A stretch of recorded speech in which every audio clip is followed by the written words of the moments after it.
Hola, hola, te damos la bienvenida a una nueva edición de ¿Sabías que? El podcast con curiosidades de las artes, las ciencias y la cultura que te va a mostrar cuántas cosas se puede aprender.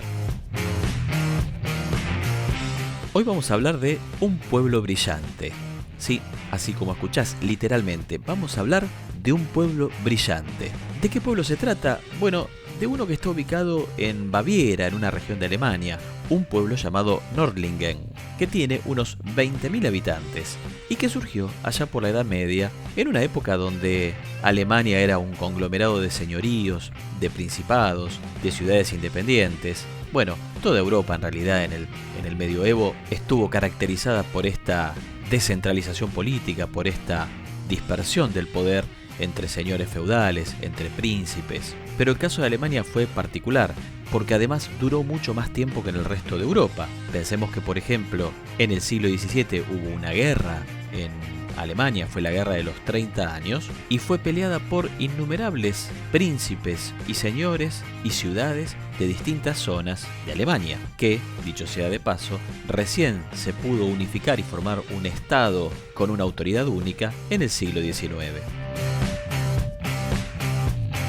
Si algo caracterizó justamente a las ciudades medievales fue su reducido tamaño y además la tendencia a tener murallas para defenderse, justamente en una época donde los conflictos eran frecuentes y no había un poder centralizado con la suficiente fuerza, la suficiente autoridad como para ejercer plenamente su soberanía sobre territorios amplios. Estas murallas cumplían justamente la función de proteger a las distintas ciudades de los conflictos que eran frecuentes en aquel entonces. En el caso específico de Nördlingen, fue construida en una zona boscosa con una particularidad. Quienes la erigieron se encontraron allí con una especie de gran agujero en el suelo, que obviamente hacía mucho más fácil construir murallas para proteger el recinto. ¿Qué pensaban estas personas? Que se trataba del cráter de un volcán, y entonces en ese supuesto cráter de un volcán edificaron su ciudad. Y esta idea perduró entre los lugareños hasta la década de 1960. En esa época, dos geólogos norteamericanos, Eugene Shoemaker y Edward Chao, visitaron el cráter porque comprendieron, y querían de hecho corroborarlo en esta visita, que no cumplía con los requisitos para ser considerado un volcán. Y llegaron a una conclusión: no se trataba de un volcán, sino del cráter de un meteorito.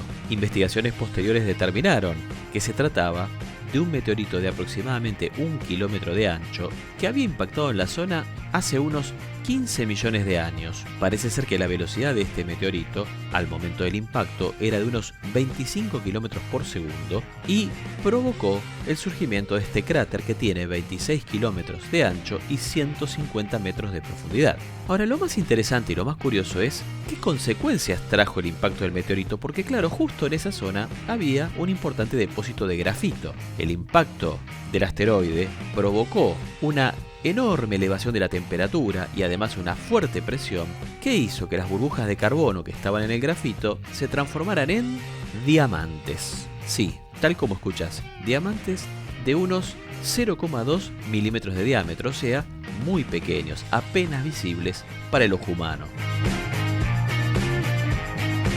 Curiosamente entonces, para la construcción de la ciudad se utilizó piedra, pero era piedra de la zona, y esa piedra que era piedra embebida, llena, repleta de diamantes. De hecho, los primeros habitantes notaron que las piedras con las cuales construían sus viviendas brillaban más que lo habitual, pero no encontraron una explicación a esto. Simplemente lo tomaron como una curiosidad. Ahora bien, ¿cuánto material de diamantes hay en los edificios y en las murallas de Nördlingen? Se estima que aproximadamente unas 72.000 toneladas de diamantes. Así como lo escuchás, 72.000 toneladas de diamantes que no pueden ser extraídos, porque claro, lo primero que uno se pregunta es esto: ¿por qué no demuelen los edificios y aprovechan esa enorme riqueza? Bueno, en realidad no sirven porque son muy pequeños, su tamaño es tan chiquito que no pueden ser utilizados como piedras preciosas, no tienen valor como piedras preciosas. Como anécdota final, es interesante saber que los astronautas de las misiones Apolo 14 y Apolo 16 visitaron Nördlingen, pero no lo hicieron como turistas, sino que fueron enviados para estudiar este aspecto geológico de la zona, estudiar las piedras formadas por el impacto del meteorito, porque esto les permitiría comprender mejor lo que podían hallar en sus exploraciones en la Luna y eventualmente decidir qué muestras de piedra traer a nuestro planeta. Y esta fue la historia del pueblo brillante.